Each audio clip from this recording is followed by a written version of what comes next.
manera antropológica, la cartografía chamánica o etnomapeo o mapa mental es algo que no es sobre un papel, sino que está en la cabeza. Y tenemos aquí un árbol grande, que este es de lupuna, que en muchos pueblos es un tema amazónico, claro, que todos no lo tienen, pero muchos, que la tierra antes era este palo, ¿ya? Que es el más alto pues, de la selva amazónica, y lo encontramos en muchos grupos donde trabajo, Ticuna, Cocama, Yagua, Los Panos, Shipibo, etc. Tenemos esto. Entonces, cuando este palo, un héroe, o etcétera, o el mayor de los misos, lo bajó, entonces, lo tumbó, ¿no? Entonces, a ver si me pueden poner esto. Entonces salió este tipo de cartografía, que es algo que yo he pedido. No, tú lo pones horizontal. Tú lo pones horizontal, no vertical, horizontal. Ya.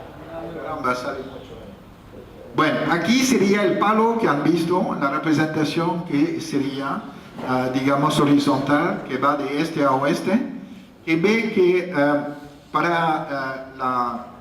yo hablo en particular de los Yagua.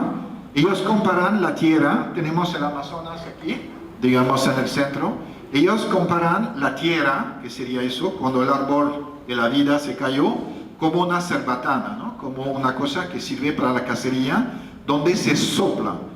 Y entonces los héroes culturales han creado a la gente, que son los pueblos indígenas de hoy, soplando como en una cerbatana a partir del pie, ¿no? Entonces ve el movimiento de soplar, ¿no? Y entonces, en función de la manera de soplar, los grupos se encuentran en varios lugares, pero sin territorio, solamente con un color. Los que son más cerca del lugar que se han soplado son más cocidos, son digamos de color más negro. Los que están en el medio son bien cocidos, son con el achote, son rojo, y los que son crudos, que serían efectivamente los extranjeros, son los que están más lejos. Entonces, lo único que tenemos es una cosa cromática. No tenemos ninguna referencia en particular en un territorio.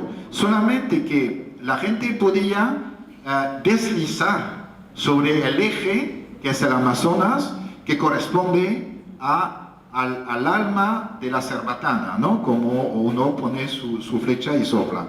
Entonces se ve que cuando los indígenas se desplazan este-oeste, están en su territorio, si se puede decir. Pero es una posición relativa, no absoluta. Siempre hay un grupo río arriba y un grupo río abajo, ¿ya?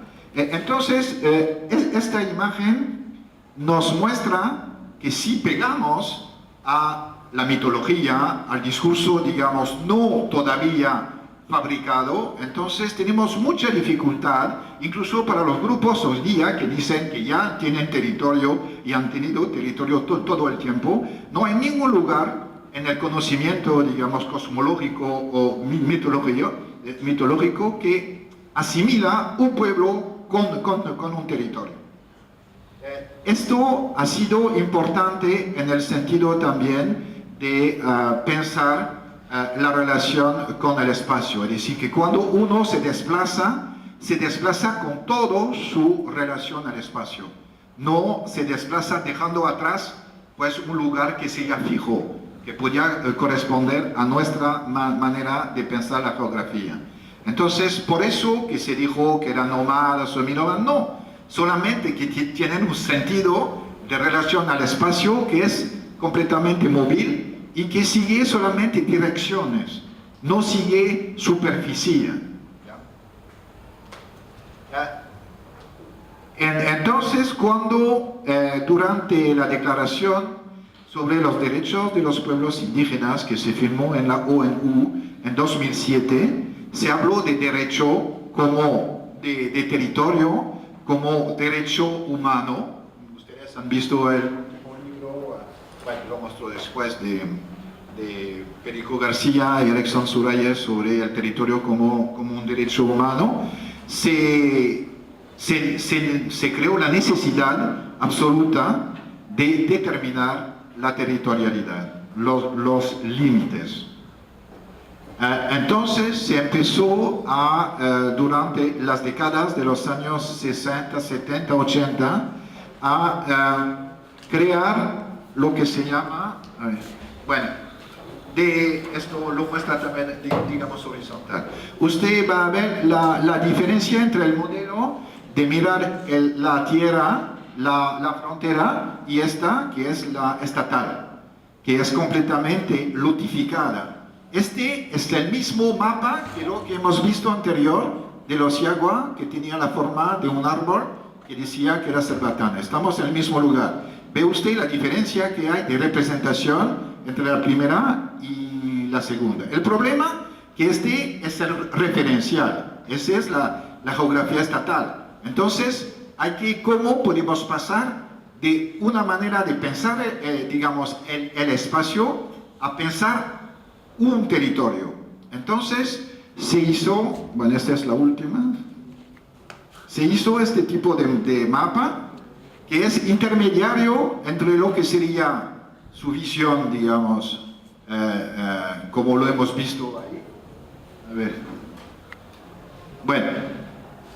Digamos, aquí tenemos arriba una tentativa de pedir a grupos indígenas de hacer por primera vez en su vida una cartografía.